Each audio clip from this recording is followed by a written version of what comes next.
वाल्मिक कराडनं आवादा कंपनीकडे एक वेळा नाही तर तब्बल 6 वेळा खंडणी मागितल्याचं समोर आलंय। कंपनीचे अधिकारी सुनील शिंदे यांच्या आरोपपत्रातील जबाब एबीपी माझाच्या हाती लागलाय। त्यात कराडनं 7 वेळा खंडणी मागितल्याचा उल्लेख आहे। तसंच सुदर्शन घुलेनं संतोष देशमुखांना जीवे मारण्याची धमकी दिल्याचा उल्लेखही जबाबात करण्यात आलाय।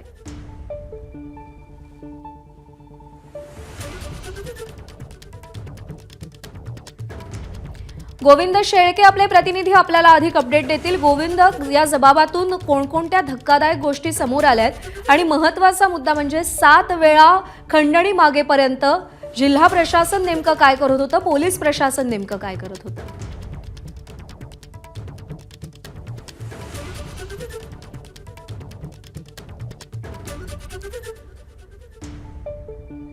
पुन्हा एकदा गोविंद शेळके यांच्याशी संपर्क साधायचा प्रयत्न करूया, पण एक धक्कादायक माहिती समोर आलेली आहे।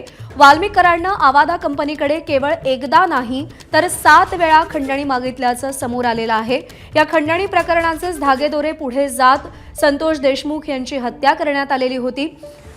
तर हा खंडणीचा प्रकार केवळ एकदा नाही तर 7 वेळा घडल्याचं समोर आलंय।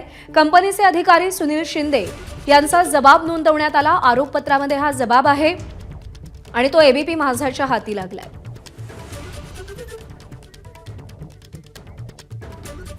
तर आवादा कंपनीकडे वाल्मिक कराडनं 6 वेळा खंडणी मागितल्याचा जबाब नोंदवण्यात आलेला आहे।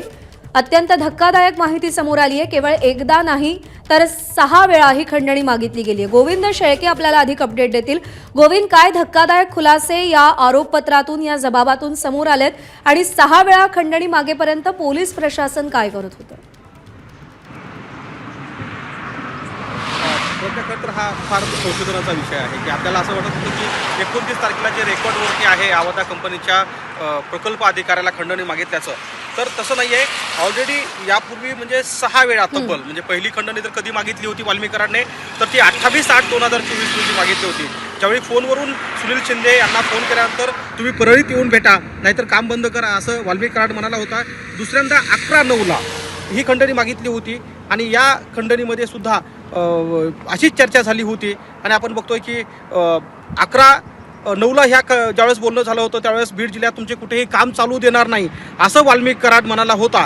आणि त्यानंतर 8 तारखेला सुद्धा हे झालं होतं, म्हणजे परळी येथे ज्यावेळेस वाल्मिक कराडला विष्णू चाटे आणि शिवाजी धोपटे हे फोनवरून भेटले होते, फोनवरून चर्चा झाली होती आणि त्यानंतर त्यांची वाल्मिक कराडच्याच कार्यालयामध्ये भेट झाली होती अशी माहिती मिळते आणि ज्यात आपण बघतोय की जवळपास 6 वेळा अशी खंडणी मागितल्याचं आता पुढे आलं आहे। गोविंद, धन्यवाद दिलेल्या माहितीसाठी।